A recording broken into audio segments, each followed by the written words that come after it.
Hello and welcome to Superpower Gaming. I'm your host, Kevin Castley, and in today's video, we're going to be taking a look at the Khrask from Twilight, Imperium, Discordant Stars fan expansion. This is an interesting faction. I was super hyped on this faction when I first heard about Discordant Stars. Seeing their Stone's Embrace technology, which we'll take a look at soon, was really cool.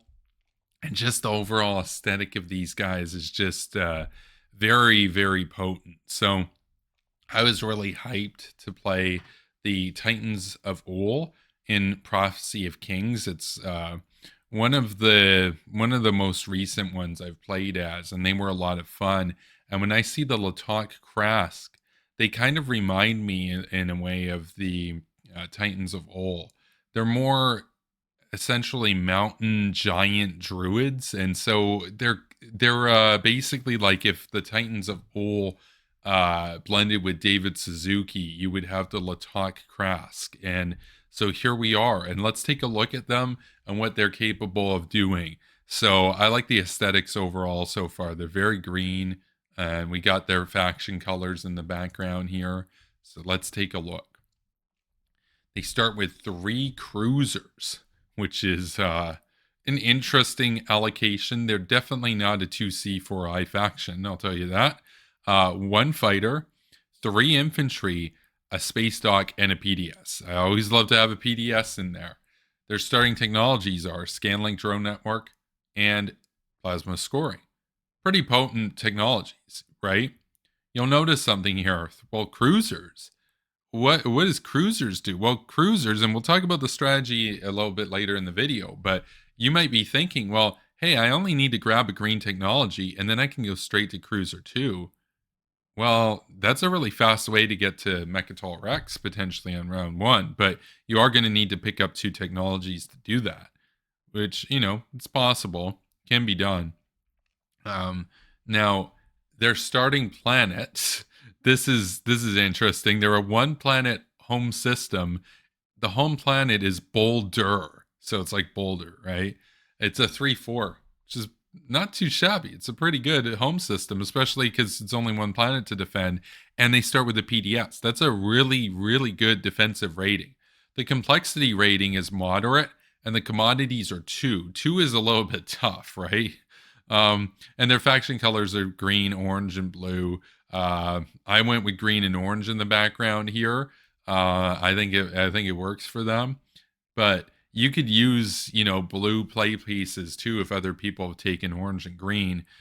If I have first choice, I'm picking green play pieces with them though, which is a pretty green faction. The faction abilities. We start with lithoids.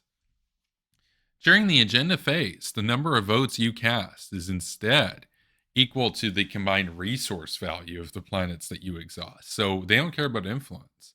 So if they got really high resource value planets, boom, you use those, you get a bunch of votes. That's pretty cool. Garden Worlds. Now it should be noted, of course, the downside to that is if you take Mechatol Rex hoping you're going to get a lot of votes, no, you're only going to get 1 vote from Mechatol. So that is the one downside. But Garden Worlds. Apply +1 to the resource values of your planets that do not contain 1 or more ground forces. So there's actually an advantage here to keeping your planets undefended on the ground level. So that means basically bolstering space, essentially, making it so it's really hard to get into on a space level. Then you're going to pick up +1 to resources. Now, the advantage here is that builds into allowing you to produce more ships easier because you're getting more resource value. So it's easier to defend space. Problem is, if they can break through that network, they're taking those planets. So they also have meteor slings. When your units use bombardment against a planet another player controls, you may cancel any number of hits you produce to place that many infantry from your reinforcements onto that planet. Those units participate in ground combat if able. So when we do our bombardment rolls, we can, if we get hits, we can either just wipe out the infantry or we can bolster our infantry and then move on to combat there. So there's a bit of a risk there if you go in that direction. If you have pretty light infantry going in, like if you come in with a fleet of cruisers and cruiser twos and they're only taking one with them, well, you're not going to be bombarding with cruiser twos, but you know what I'm saying? If you're bringing in like a dread and some cruisers and stuff, you're not really going to have a big army in there, you know? And we don't start with any carriers, so we would have to go out of our way to produce carriers. This helps to kind of compensate for the fact that we're not really a carrier faction. The faction promissory note, so you sell this away, you don't use this, somebody else does. During a tactical action, when you produce one or more hits during a bombardment roll, for each hit you produced, may instead place an infantry from your reinforcements on that planet being bombarded, then return this card to the Khrask player. So you're essentially giving meteor slings to somebody else for a turn. Well, hey, look, is there value there? Maybe. You might be able to sell it. It's definitely not game breaking or anything, but maybe somebody will give you a trade good for it or something. So let's look at the faction technology. So I mentioned Stone's Embrace. I really like Stone's Embrace. I think it's pretty potent. And then we look at, that's right, the faction-specific units. Their cruisers do bombard, so I should correct that. No, these guys are the ones with the bombardment cruisers. The Lejot Dynasty we looked at last time, they have the bombardment fighters. The Khrask has the bombardment cruisers. So yeah, actually, that blends in really well with cruisers. So basically what you're doing is you bring in one infantry in the cruiser capacity, you do a bunch of bombardment hits, and then you bring in more infantry. That's going to potentially advantage you more in the combat than just taking the hits from the bombardment. The plasma scoring, which is an important ability to note here, means that for every time you do a bombardment roll, there's an extra one. Now, it doesn't mean if you have 3 cruisers in there, you're rolling 6 dice. No, it means you're rolling 4 dice. But that's still better than 3, right? So, and that was something, I used a great advantage with Argent Flight for anti-fighter barrage back when I played them. These guys are really bombardment focused. So this is cool. So let's take a look at the faction technology. So Stone's Embrace. I think this is one of the most powerful faction technologies in the game. It's pretty ridiculous. When you would spend a token from your strategy pool, you may exhaust one planet you control to spend one token from your reinforcements instead. Prerequisites 2 green. Note back here, we do not start with a green, which means, look, we're going to want to pick up at least a green. Here's why, because we need to get cruiser 2. We have to, like if we're playing Khrask, we need cruiser 2s because they're going to bombard. They're going to bombard on 6s and they have capacity. So we bring in a couple infantry with them. Not only do they have capacity, but they have 2 capacity. So in that sense, they kind of remind me of the Titans of Ol in many ways. But the thing about these guys here is they don't start with a green. So what that means is we have to pick a green tech. I would suggest Neuromotivator. I think Neuromotivator is really good. And then we can pick up, like, say, Biostims, or we could pick up Psycho. There's a lot of different stuff that we could go with. Another option is if we have a green tech skip in our slice, what we could do is we could advance up to hypermetabolism, as well, potentially before getting Stone's Embrace. That way we get an extra command token earlier on, and then we grab Stone's Embrace. But why is Stone's Embrace so powerful? Well, if you think about it, how often, do you run out of tokens in your strategy pool? It happens almost every round, right? You rarely go into the next round having them saved. It's usually like, oh, I only have 2 of these. Even if I do leadership and exhaust some of my planets and follow leadership, I'm probably having like 2 or 3 in my strategy pool, and then I've got to have some for tactics, and maybe I increase my fleet supply. It's really tough to get a lot of strategy tokens. These guys don't care about that. These guys don't care. They can redistribute all of those strategy tokens if they wanted to into their fleet and tactic pool, and to have a bunch of tactics, bunch of moves, bunch of fleet, bunch of ships, right? They can do that. Bunch of cruisers going around. They can do that because they just use one of their planets. They just exhaust a planet they control, and that now counts for a token. And think about it. What's a token typically worth? It's usually 3 influence. Well, here, you could exhaust a 1 influence planet, and now you're getting a token, right? That's pretty powerful. That's a pretty powerful technology, and we're already suited up to go in the green direction. You're definitely going to want to grab Stone's Embrace, but the one caveat is you do need to have a lot of planets. Like, you actually, as defensive a faction as it is, you also need to take a lot of territory. You want to have a lot of planets so that you can ideally follow every other card, every other strategy card each turn. So if you got 5 players in the game and one's taking leadership, well, and there's you, and you've got your card that you don't have to pay for, you're going to need a minimum of 3 strategy tokens normally to follow everything each round consistently. What this means here is that we want to have at least 3 planets extra that we're not using to produce stuff, we're not using for anything else or tech skips. We just have 3 extra planets that we're using to follow other cards.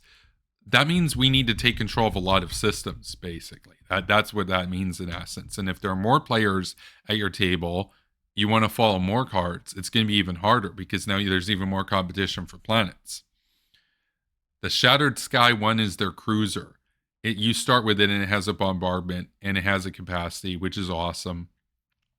The Shattered Sky 2 has bombardment 6 and capacity 2. That is, it's up there with Titans. Like, Titans and this guy are like the best cruisers in the game. It doesn't have sustained damage, but it does have bombardment instead. So I would tie this with Titans, right? Maybe in combat, Titans is technically more powerful, but being able to strike down on planets, we need to take more planets. Like, we have to, in order to maximize the value of Stone's Embrace so that we can follow every other card every turn. That's going to change the game for us. It's just going to change the way you think about tokens. You're going to have big fleets. You're going to have lots of actions each turn, lots of movement, and you're not going to ever have to worry about the strategy pool again once you go in that direction potentially. So that's crazy. Very powerful technology. The Flagship is the Splintering Gale.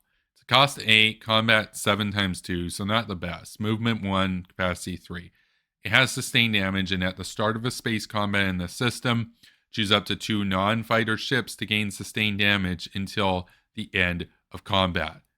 Well, now that's powerful. That's what you want to give a gravity drive to, so you can bring it into combat. Now your destroyers or your cruisers have sustained damage. So this is a way to make the Shattered Sky 2 in every way better than the Titans of All cruiser, the Saturn Engine 2, which is insane. It's insane. It basically makes it the Saturn Engine 2 that can bombard, which is ridiculous. And in essence, if you bring in your cruiser 2s into the same system as the Splintering Gale, in that combat, your cruiser 2s are the best cruisers in all of the 58 or 59 factions in the entire Twilight Imperium and Fan Discordant Stars universe, basically. That's insane. It's a very powerful faction. Let's move on to their mech, the Megalith. Units other than your mechs do not make combat rolls during the first round of ground combat on this planet. Sustained damage. So, what does that mean? Well, that means that if you got infantry and stuff there, they're not going to be, doing combat rolls during the ground of combat. Okay. It's cost of 2, combat 6. I do want some clarification, though, on if that means that they're exempt from combat or they're still in combat, but they can't fight back. If that's the case, I mean, we already don't want to have infantry on planets because of the garden worlds, but let's move on to the leader suite. Leaders look so cool. Like, look at this. What's going on with this guy? He's got like this weird kind of glowy green, teal, cyan sort of energy going on in his face. This is Udash Brutal, the Grove Tender. And that's another thing that kind of reminded me of the Titans of Old. They have a leader that's the gardener. So definitely garden theme going on with the giants and stuff in this universe. So he unlocks at the start of the game. When a player would spend influence, you may exhaust this card to allow that player to spend the resources of one non-home planet they control as influence, in addition to its influence. So basically giving you extra power there. The commander, Hakat Tokal, Crystal Druid.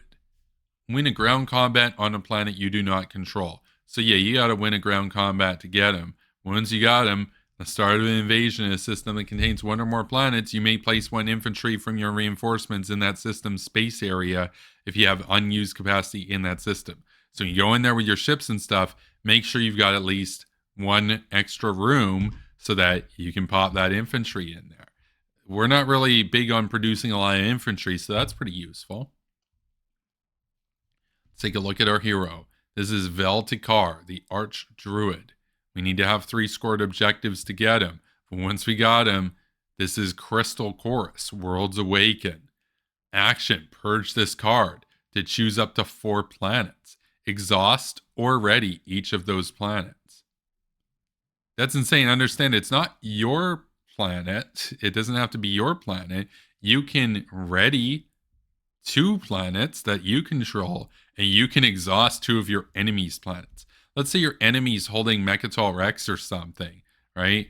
Or your enemy's holding a legendary planet that's got like a big production value or something on it. Okay, we're just going to exhaust that. You're not going to produce with that. Let's say your enemy is the Titans of Ol, and they've got their upgraded homeworld system, which is like a 4/7. It's an insane world. You're just going to be like, no, I'm going to exhaust your homeworld. Dang, what are they going to do? They don't have diplomacy. They're in a world of hurt there. That's pretty powerful. So you're ready for, you could exhaust for. You can play this very defensively or very aggressively. It depends, or a mixture thereof. Let's look at their homeworld. It's kind of dark with like glowy gardens and stuff going on there. Very cool. Yeah, there's no clarification, unfortunately, on them yet, but I like them. I like these guys a lot.